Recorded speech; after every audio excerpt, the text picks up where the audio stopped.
DOA is an interesting series in that its flashy, fast-paced combat has managed to gain it a sort of mainstream appeal that lets it stick around to this very day, despite the fact that the fighting game community generally doesn't give it a lot of respect. However, no matter how you slice it, there's no denying DOA hasn't changed much since DOA 2. It's had a lot of issues that have remained throughout all the games in terms of the amount of damage moves do. They haven't really added too terribly many moves between games. There's really not a lot of changes. In fact, starting with Dead or Alive Extreme Beach Volleyball, they actually started recycling character models for every game since. I am not kidding. Dead or Alive Extreme Beach Volleyball, Dead or Alive 2 Ultimate, Dead or Alive 4, Dead or Alive Extreme Beach Volleyball 2, and Dead or Alive Dimensions all use the exact same character models. Needless to say, the game needed a sort of breath of fresh air, and it looked like DOA 5 might finally be the game to do that. However, there was a little bit of a problem. Infamous series figurehead and everyone's favorite oatmeal cookie, Tomonobu Itagaki, left Tecmo after they failed to pay him the money he was owed. Tecmo was then promptly bought out by Koei, and since then, they've been trying to figure out how the heck they're going to have a new Team Ninja, a new leader. But how do you follow in Itagaki's footsteps? How do you replace him? I mean, not only is the guy practically legendary, but what the crap did he actually add to the games other than a massive ego? Seriously, what the fuck did he do? Well, it appears that the series' new figurehead solution is to go in the exact opposite direction, resulting in DOA 5 being quite possibly the most insecure fighting game ever made. I'm not kidding, its tagline is, "I'm a fighter," and it is plastered all over the box, the disc, the instruction book, even the game. It's like Dead or Alive 5 is actually begging the player to please take it seriously. It really is a real fighting game. It is. And yet, believe it or not, this may well be DOA 5's greatest strength. This insecurity is no act. When they released Ninja Gaiden 3, they released a demo of DOA 5 along with a survey asking players what they wanted to see, what they liked and disliked. And the result was actually the game doing a complete 180 from its original plan. Seriously, initially it wasn't a fighter, it was going to be fighting entertainment, just mash buttons and flashy shit happens. I mean, no one cares about taking this series seriously, right? And the fans responded with, no! DOA's fun, and if you just make a few tweaks here and there, it really could be a good fighting game. As such, they listened, and now they're holding tournaments, are super proud of their tournament-grade fighter. Indeed, Dead or Alive 5 may well be the first DOA game since, like, the first one that could be taken seriously in a tournament setting, and is a blast to play. Shoot, this is probably the best 3D fighting game I've played in a fucking decade. So, of course, the popular public opinion is that it's more of the same, it's falling behind the times, there's nothing noteworthy here, and you may as well not even bother with the game. Or, to put it another way, Doetek has a new leader, a new direction, which we need to announce to the world. So, I'm holding the 5th Dead or Alive tournament, just as my father would have done. Dead or Alive? Not interested. yeah, wow, it's kinda bad when even the game's own characters don't have faith in it. Well, regardless, let's take a look at this shit. The first thing you will notice is the graphics, and wow, did Team Ninja have their work cut out for them. They want to make the graphics, you know, more realistic and better looking while still keeping the rather anime-style character designs of the previous games, but this time actually making the characters distinct, which is especially hard for the female characters who, let's face it, were basically identical Barbie dolls with different hairstyles. It would have to be a really hardcore fan to notice any sort of minor differences in their faces.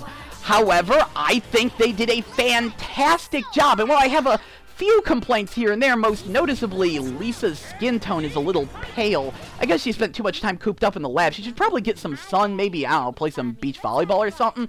Just an idea. But other than that, they did a very good job. The characters actually look distinct, and get this, they have a body shape now. They actually gave them butts! I'm sorry if I'm excited about this, but I was tired of Itagaki telling me small butts were the thing. I mean, when I looked at the character models in the previous games, I've always felt they looked a little half-assed.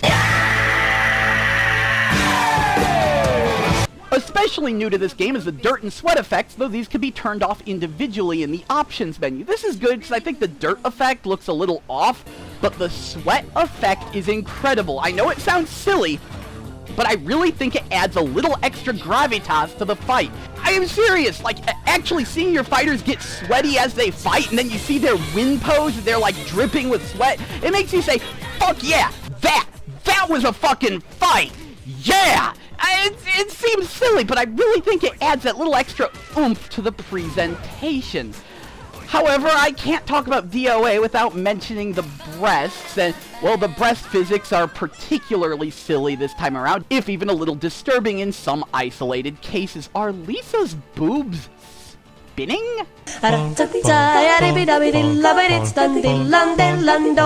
However, this time around, they decided to try to strike a nice balance. They went with a slightly more realistic body shape this time, so the breasts don't look as out of place, and it really seems like they're trying to strike a balance between the cheesecake of classic DOA and a slightly more classy effect this time around. Particularly noteworthy is the new character Mila, who actually looks like a believable person and wears normal clothes, and is a completely awesome character that somehow fits in very well with the rest of the DOA cast. It's also worth giving kudos to how respectfully they handled the Virtua Fighter characters. Yes, Akira, Sarah, and Pai make guest appearances from Virtua Fighter, possibly to give the game a little more clout in Japan, and all of them are handled very respectfully. These aren't like copy-pasted character models, people. They had to redo these so they would work in the DOA 5 engine.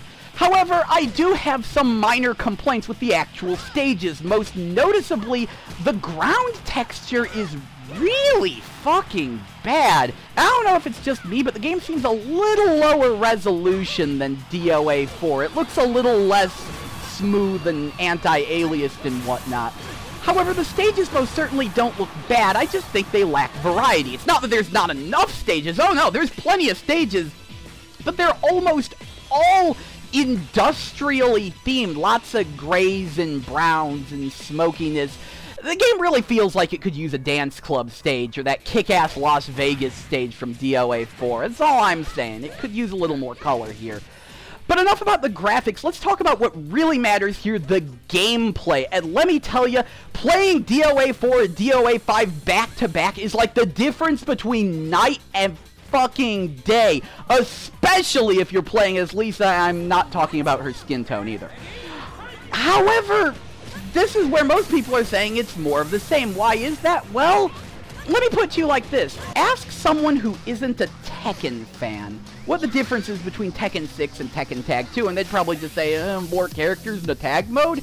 I'm serious, there's a lot of people that believe this. They don't even realize that they completely retooled how the inputs work to make the controls more responsive. But there's enough real Tekken fans to remind people that there were significant changes in Tekken Tag 2.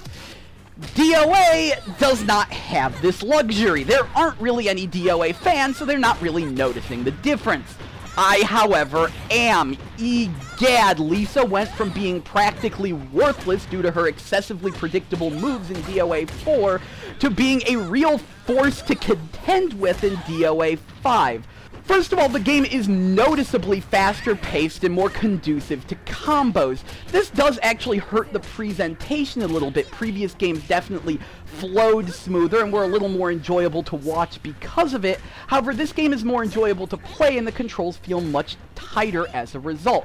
However, despite the fact that this game is much more comboable than previous DOAs, I wouldn't call it combo-centric, as there's still a good amount of damage scaling. Combos don't do that much crazy damage. In fact, not a lot of things do that much crazy damage because the life bars are like 3 times the size they were in previous DOA games. That's not an exaggeration. I played some DOA 4 again, and those matches were over super quick, but here, not nearly as much. In fact, this is where I'm really noticing some major differences in terms of the amount of damage counters and the actual stage effects do, some of the weakest points of previous DOAs. Yeah, let's talk about the counter system. Counters are still definitely there and are a highlight of DOA's combat, but they are much, much harder to do. They're using a 4-point counter system, meaning that mid-punches and kicks actually have to be countered separately. However, they've shrunken the counter timing window and made the recovery on counters much larger, meaning that you can't just sit there and spam counter. It's much harder to actually do a counter. As such, the payoff feels much greater. But it does way less damage than in previous games. In fact, I would say it does like half the damage your average throw does. So, it's a hit, but it's not going to completely wreck someone's match, which is good because you can actually counter out of many combos. It's a very interesting dynamic. This also applies to stage effects, though. Yes, they look painful. Yes, she just got hit by a fucking RPG, but it didn't really do a lot of damage. You know, about as much as like a throw, like less than a throw. It's not a lot of damage there, just sort of a strong hit. They're still there, they're still a core part of the gameplay, they still mix up the combat, but it doesn't feel cheap. I appreciate the fuck out of this.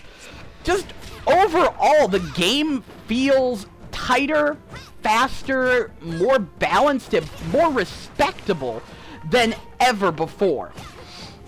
So what do we have in terms of modes? Well, gone is the cryptic cutscenes of previous DOAs. Seriously, I forgot how badly written these fucking things were. What the fuck were they even trying to say? Could anyone here other than me actually follow the DOA storyline? And the only reason I could is I practically studied the fucking thing. Well, no longer. The game now instead has a semi-coherent story mode that goes in this weird, not quite chronological order, but you can decipher it from the timeline, that portrays each character's chapter in a story in a few short battles with flashy cinematic cutscenes that make it feel sort of like a movie. It's probably the best story mode I've seen in a Japanese-made fighting game, somewhat reminiscent of what's seen in recent Mortal Kombat games. Admittedly, it's not the greatest story ever, and I definitely have a few complaints with it, most noteworthy being the way they portray Lei Feng. If you look in the previous games, she wanted to kick Jan Li's ass so that way she could get respect from him.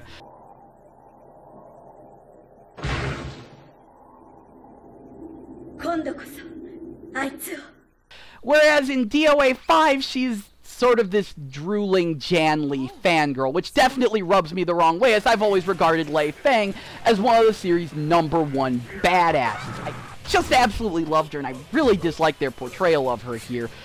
But I really can't blame them for having difficulty deciphering the almost nonsense storyline of this fucking series.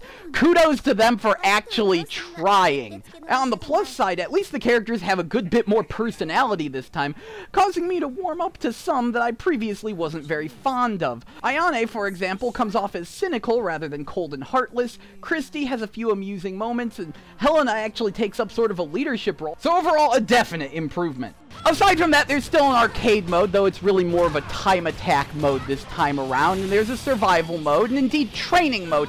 I think this is worth talking about. A lot of people were saying that DOA 5 is falling behind the times and all these other fighters have surpassed it. I strongly disagree. Not just in the fantastic gameplay, which is undeniably better than Soul Calibur 5, but that's a whole other story altogether. But with the way they've handled some things in training mode. First of all, it does have online training mode, which is fantastic, and people can actually spectate in this one. This has been seen in a couple other fighting games, but it's not quite a standard feature yet.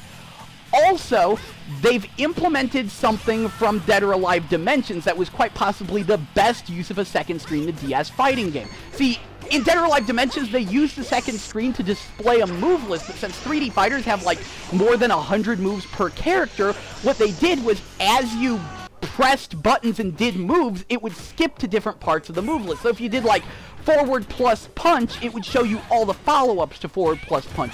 You press kick, it would skip to all the follow-ups to kick. And this was a great way to learn new moves and become aware of follow-ups you probably didn't know existed. And sure enough, they've implemented that into this game. I love it. In fact, the only real feature I see this game missing in comparison to other fighting games is costume customization. Costumes have always been a core part of DOA, and this is probably one of the more controversial areas. See, a lot of people remember DOA as having like 15, 20 costumes per character, but that's only in like special edition re-releases. If you actually look at first-time DOA games like DOA 3, they have like, what, 3 to 5 costumes per character?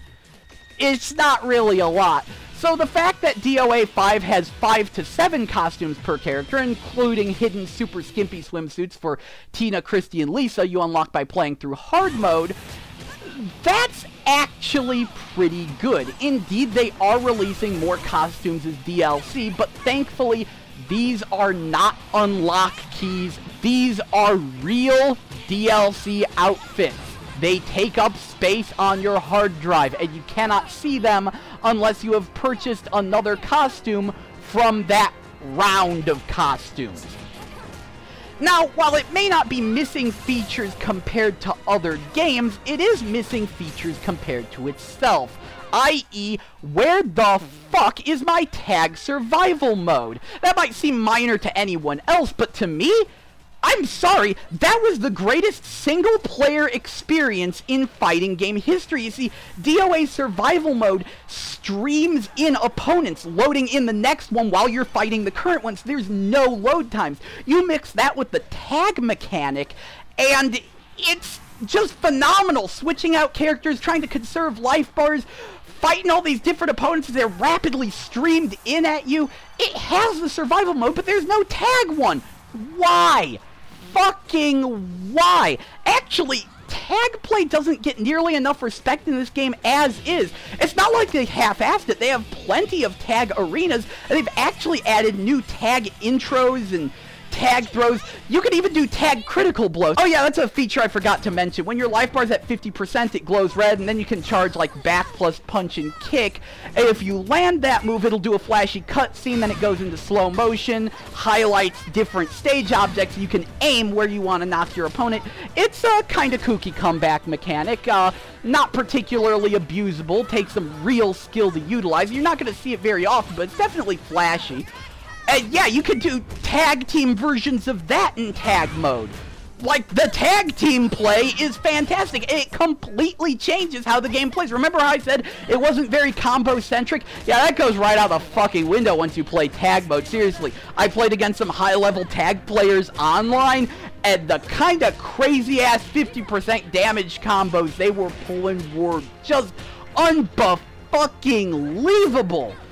Admittedly, I like the less combo-centric gameplay, but the fact that just having this tag mode completely changes how the game plays, you'd think they'd want to emphasize that more, and yet, there's no tagged rank matches, no tagged quick matches. The only way to do tag play online is with a lobby match. I guess I should talk about the online play now, which is again where there's a lot of misinformation. If you look on any message boards, they'll tell you the netcode is some of the worst they've ever seen. It desperately needs to be patched. The game is fucking worthless because of it. They are wrong, and they are just angry because the counters are harder to do. I'm serious. The counters are so timing specific that they feel any slight speck of lag makes the game worthless and unplayable. Look, let me break it down for you. No, it's not as good as Tekken Tag 2's online play. It's not as good as Soul Calibur 5's online play, not as good as Arc Systems Works stuff or GGPO. But it's better than Capcom's in-house stuff. It's better than the older DOAs. I would call it passable. Maybe not great, but on a good connection, it runs just fine. I didn't have any issues. Shoot, even fighting one-bar people, I didn't have that much of an issue. I've been fighting against people in Japan and shit, and I'm not complaining. As you'll notice, the online play has ditched the goofy graphical lobbies, but let's be honest, those were just in the way. What they have now is much more functional. There's still lobbies, you can still join in and begin watching a match that's already in progress, you can still get out of line and switch to spectator, and there is still text chat if you so desire it. However, they've also added in a quick match finder, the ability to be challenged to matches in the middle of arcade and training mode, which is becoming a common and very much appreciated feature in most recent fighting games, and the ability to do ranked matches, just quickly find some of them. It's all very nice, though I will complain about one thing, and that's replay saving. You can save replays, but for some reason, only in offline versus or ranked matches. You can't save replays in lobby matches. I don't get that. Or quick matches. It's very odd. Regardless, this game comes together quite well. I mean, aside from the lack of tag survival mode and a few bugs at launch, most of which got patched out, the only other thing I have to complain about is the music, which isn't even really bad. It's just really in the background and atmospheric and not anything that stands out. It doesn't have like the driving beats of previous DOA games, so I tend to use custom soundtracks on my 360 a lot when I play this game, as you might have noticed from a few of these clips.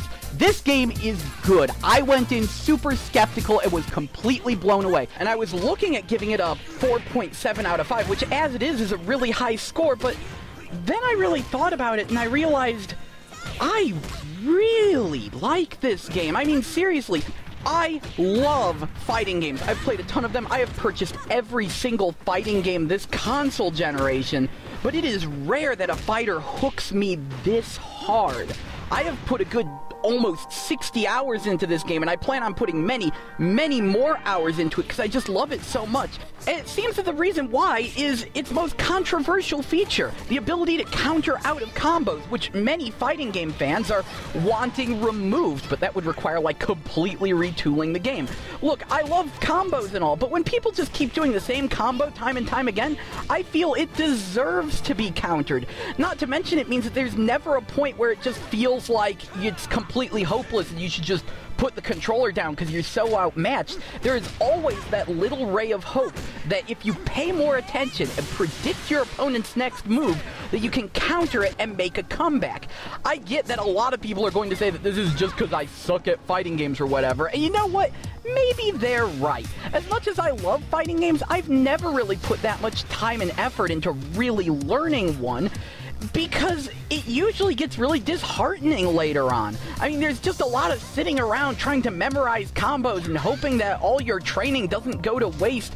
And much of the time, I've seen tournaments devolve into whoever gets the first hit confirm and then does the big flashy combo wins. I mean, at that point, you may as well just be playing Samurai Kirby, for crying out loud.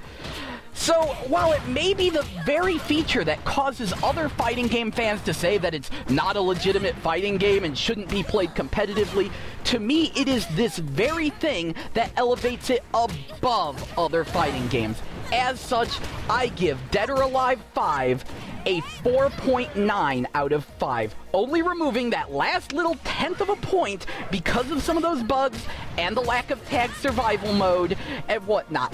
Point is, I highly, highly recommend this game. Definitely give it a chance. Anyway, this is Gel, and you've been GameBabble. See ya.